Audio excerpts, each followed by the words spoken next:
Bonjour Félix Moati. Bonjour. Alors voilà le premier roman. Alors ça c'est inattendu. Le comédien, le réalisateur, évidemment deux fils, on se souvient de ce formidable film avec Benoît Poelvoorde entre autres.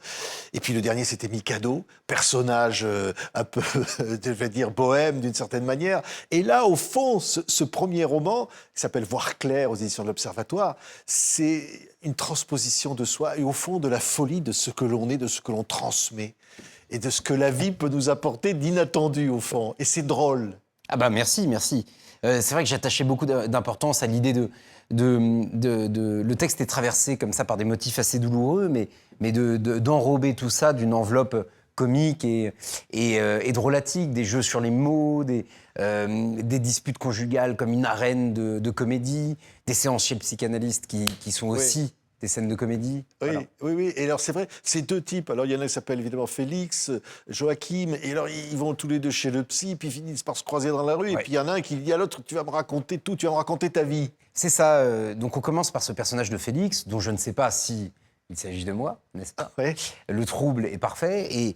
Et Félix tombe sur un jeune homme de son âge qui s'appelle Joachim. Et Joachim le presse et lui dit « J'aimerais bien te dire quelque chose. » Cette requête, c'est « Peux-tu écrire ma vie et celle de mon frère ?» Félix va se faire donc narrateur de la vie de ses deux frères. Et là, on part dans une espèce de fresque qui va nous amener à Budapest, qui va nous amener à Jérusalem, qui va nous amener à voyager. Mais finalement, c'est aussi un voyage intérieur. Je pense, oui. Oui, je pense, bien sûr. Il y a une cartographie intérieure de tous les personnages qu'on croise, de ce qu'ils pensent. Il y a des le roman n'hésite jamais à digresser pour aller dans les méandres, voilà, de ce qu'ils ressentent tous. Oui, une sorte de poupée russe. C'est-à-dire qu'en fait, une histoire en amène une autre comme ça, et enchaîne l'histoire de celui qui raconte son histoire et de l'autre qui va la raconter à son tour. Oui, c'est une construction voilà, en poupée russe. Et je me suis amusé beaucoup quand on croise un personnage comme ça dont on pense qu'il est absolument secondaire, eh bien on va finalement partir sur lui. Et c'est l'idée d'être attentif à chaque personne qu'on croise, qui est quelque chose pour moi presque un devoir éthique. C'est-à-dire que chaque personne regorge, on peut déplier un monde. Voilà. Et ça, c'est à partir de cette idée-là. Oui, il est question de paternité, de transmission, de religion. C'est des thèmes qui traversent comme ça le récit, hein, qui nous emmènent comme ça dans des choses inattendues toujours. Qu'est-ce que la vie peut un geste, un événement quelconque peut tout bouleverser au fond. Oui, je pense que ce qui déclenche les questionnements du personnage de Joachim, c'est vraiment cette paternité nouvelle qui va être une secousse telle qu'il va redéfinir son identité et puis se réformer profondément. Il y a une réforme intérieure qui est mise en marche, quoi. Oui, que je disais, la religion, elle est là. Oui. Elle questionne. Oui, elle est là et elle questionne l'identité juive, en l'occurrence. Et j'essaye de ne pas trop me mêler des affaires contemporaines, même si c'est très compliqué d'évincer la question. Même s'il y a des personnages qui veulent la paix, qui sont intéressés par ce qui se passe. Moi, je suis très triste qu'on ne parle pas plus des gens de bonne volonté, parce qu'ils existent de tous les côtés.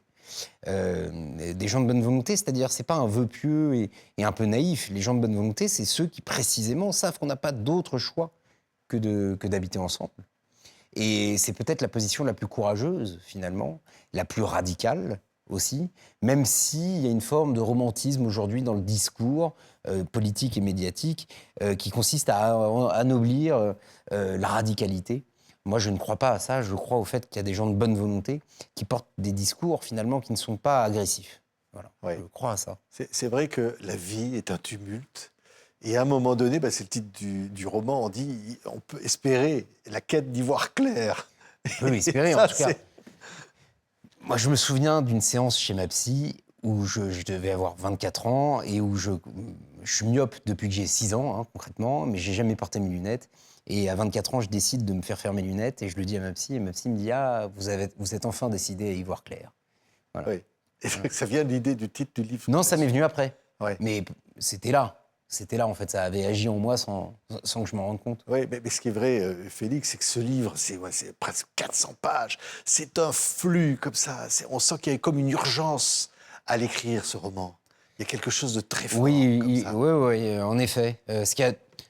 C'est né de l'idée de poser des balises dans les méandres de cette paternité nouvelle qui me questionnait beaucoup, qui me taraudait beaucoup, et aussi d'une identité qui était la mienne, qui se cherchait dans un monde que je trouve de plus en plus illisible, incompréhensible, feutré, chiffré. Et j'ai envie d'y voir clair dans tout ça. Oui. Et l'humour, c'est quoi l'humour? C'est leur besoin de rire, c'est cocasse. Naturellement, je suis porté là-dessus. Enfin, j'aime rire. Oui. Voilà, et c'est vrai que ça me venait assez spontanément. Voilà. Oui, quand on se regarde dans une glace, c'est vrai qu'on parle beaucoup de psy dans le bouquin. Hein. Ouais. Quand on se regarde dans une glace, on dit bon, qui je suis? Est-ce qu'il y a un double, celui que je regarde là? Parce qu'il est beaucoup question des doubles aussi dans le bouquin. Hein. Mais vous parlez du miroir, du fait de se regarder dans une glace, mais ce qui est toujours un peu étonnant, c'est la dissemblance qu'il peut y avoir entre l'idée qu'on se fait de nous-mêmes et le reflet qu'on a de nous-mêmes. D'ailleurs, même les autres auront toujours une opinion qui nous paraît très éloignée de qui on est ou de qui on croit être. L'identité, elle est toujours en mouvement.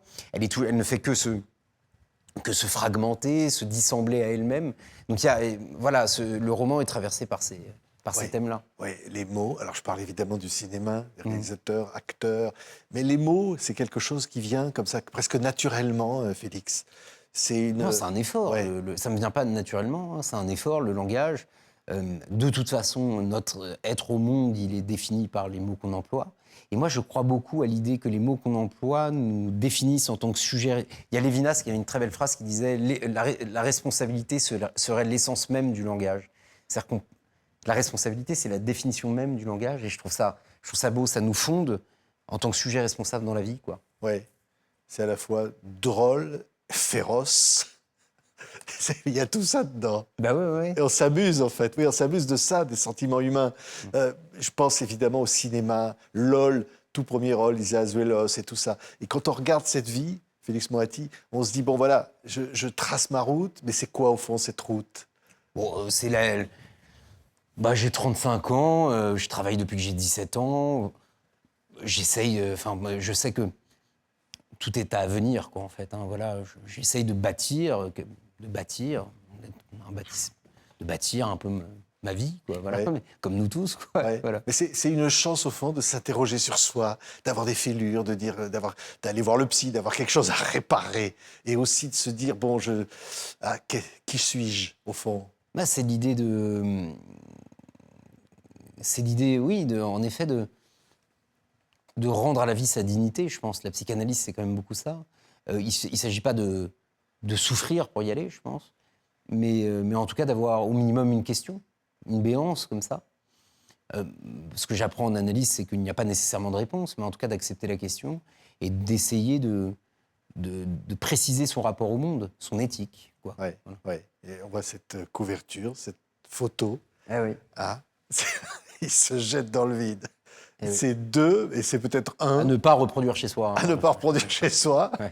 J'ai vu dans une interview, on va entendre une musique là, j'ai vu une interview que c'était la chanson qui te touchait le plus, celle-là, écoutez. Vous n'avez réclamé la gloire, ni les larmes, ni l'orgue, ni la prière aux agonisants. 11 ans déjà, que cela passe vite, 11 ans. Vous vous étiez servi simplement de vos armes. C'est vrai que La mort le texte nous de Aragon, Les yeux des portes. chanté par Léo Ferré, l'affiche rouge. Ça, c'est splendide. Ouais. Je pense que d'ailleurs, il faut la réhabiliter grandement. Ouais. La place de l'étranger. Hein. On a été libérés par des gens qu'on qualifiait de non-français, des Arméniens. Et ouais, c'est des gens. Surtout la lettre dont est tiré ce poème, la lettre de Manoukian à sa femme Mélinée, c'est à tomber par terre de beauté et surtout, il n'est pas vindicatif. Je meurs sans haine en moi pour le peuple allemand. Il le dit. Ça, c'est à méditer. Ouais. Ouais. Je pense au gamin, Félix, qui avait 13 ans, après une dispute avec sa mère, qui écrit son premier poème. Oui. C'est vrai, ça? T'es grand et puis Premier t'oublies, texte. tu serres les dents tout petit, t'as des bobos sur les genoux, tu ne comprends pas encore tout, mais t'es jeune, tu t'en fous. T'as des croûtes de sang, mais petit serre les dents. Voilà. Ouais. C'est formidable, déjà. Non, c'est franchement pas très bien. Il y avait mais déjà- par contre, ça avait ému ma mère. Donc qu'est-ce qu'on ne ferait pas pour émouvoir sa maman? Ouais. Finalement, c'était gagné grâce aux mots Dire bon, Bah non, maman, mais c'est pas ça, c'est que, en fait, c'était comme si le fait d'avoir une discussion dans la vraie vie, dans le vrai monde, m'intimidait trop. Et pour contourner cette pudeur, fallait passer par la fiction. Il y a cette idée-là, je pense. ouais. Je pense. Le cinéma, c'est et peut-être les livres et les mots, c'est une forme d'évasion, comme ça, de sortir de soi. Ouais, et puis c'est une manière aussi de rentrer, c'est une évasion, évidemment, mais c'est aussi une manière de rentrer dans l'épaisseur du monde, quoi. Donc, parce que on a accès à des choses qu'on ressent, à des choses que les autres ressentent. Donc on rentre un peu au cœur même du monde, j'ai l'impression. Merci beaucoup, Félix Moati. Et merci. Ça Merci. s'appelle Voir clair aux éditions de l'Observatoire. C'est le premier roman de Félix Moati. C'est un flot qui vous submerge, qui vous emporte dès les premières lignes. Et vous allez voir, c'est drôle, c'est étonnant. Il y a des surprises partout. C'est l'homme que vous êtes. C'est un livre très personnel. C'est gentil. C'est vrai. Beaucoup. Merci. Félix Moati était notre invité. Merci beaucoup. Merci. Ah, bah, cool.